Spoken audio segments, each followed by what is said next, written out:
Good evening, Moonscouts. I'm your troop leader, Bunnie, and welcome to Campfire Tales. Come sit close to the fire and listen to what I have in store for you tonight. A Haunting in Westbrook Manor, Part 5, by W.E. Jenkins. The door up on the landing led us into a hallway, a lengthy, worn-down corridor that seemed to stretch for days. This old hallway was dark, but not dark as the rest. A foreboding feeling put our courage to the test. Both walls were lined with single rows of damaged wooden doors. Moonlight through the windows, beams of light lit up the floors. The floors were made of hardwood, no red carpet like the stairs. Where this path was leading us, we really weren't aware. The doors, the walls, and windows were so old, broken, and decayed. The manor was becoming more condemned each passing day. Everything was somber in this hallway's moonlit glow. The grip of death had claimed this place a century ago. Deadly silence in this hallway seemed to harbor ill intentions, an atmospheric void somewhat trapped between dimensions. We treaded very softly with our flashlights and our guns. Don't know what we were thinking. None of this was fun. They say that you must pull away before darkness takes its hold. No matter what, we'll find the truth. This won't remain untold. We continued cautiously and cunning on our way. We weren't exactly sure how this would play out on this day. Without a warning, silence broke and shattered in this place. One of the many doors began to violently shake. We walked up the door and the intense shaking stopped. It was at this point when the room temperature dropped. A sound, slowly creaking, suddenly came into life. We felt as though we stood upon the sharp edge of a knife. I reached out for the doorknob. I was burned on the spot. Despite the frigid air, the knob was piping hot. I quickly jerked my hand. You could hear my flesh sear. Then I dropped my flashlight out of pain and out of fear. I dropped down to my knees to pick up my flashlight. I got it in my grip with a stroke of pure luck. While I was still kneeling, I heard another creak. The door had slowly opened to reveal a child's feet. I knew exactly who this was as I slowly raised my head. I saw the fallen son, who died in fear and final dread. His flesh was blue like violets. It was so brutally scarred. Just like his mom and sister, blood drenched his legs and arms. He wore old denim jeans and a gray button-up shirt, a deep hole in his chest from which blood would pour and spurt. I looked up at his face and I looked him in his eyes. I wonder if this happens when everybody dies. The child seemed somewhat startled to meet unexpected friends. He pulled his door open and invited us in.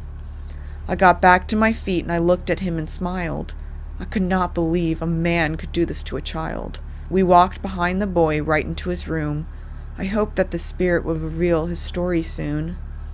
We stepped into the room so dark, but before I could speak, the lights burst into life so that we both could clearly see.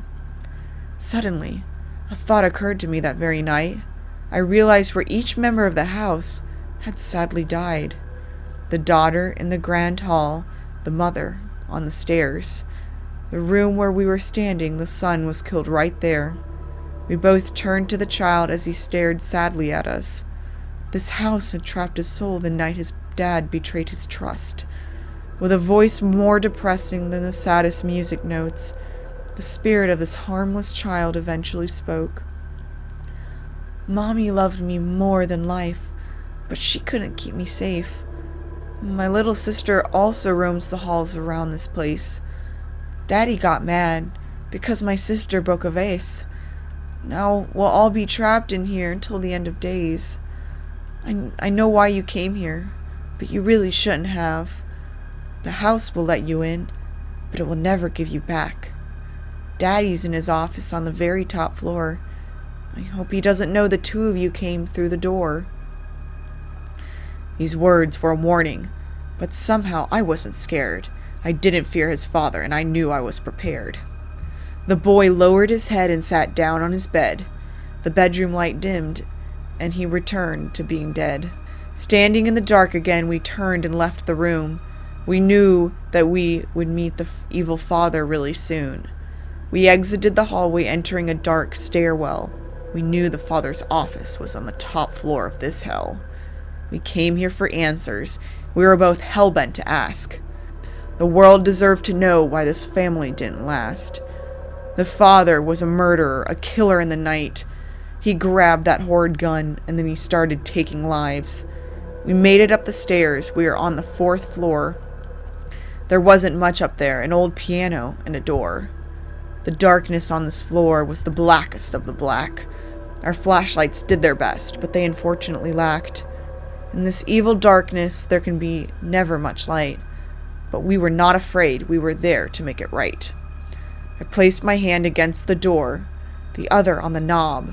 I gave the door a push, even though my hand still throbbed. The door opened up to show the office where he dwelt. The old forgotten office where the bastard killed himself. Once we got a glimpse, the house revealed an odd surprise. A highly polished office that had been untouched by time. The house was dilapidated, condemned, and rotted out, but this evil room seemed so clean and new somehow. We saw his polished desk and chair. We knew that's where he was. He sat on a rich red leather with his back turned to us. The time had finally come for us to meet this vile wraith. His chair turned on a swivel, and we met him face to face. Thank you so much for joining me tonight, Moonscouts. I hope that you enjoyed tonight's video. If you did, hit that like button, and don't forget to subscribe to Camp Brightmoon. And don't forget to hit the little bell button so you don't miss any new videos. You can also follow me on Facebook, Instagram, and Twitter. All of those links will be in the description below. And we have a Camp Brightmoon Patreon page. So thank you so much again, and I hope to see you next time. Bye!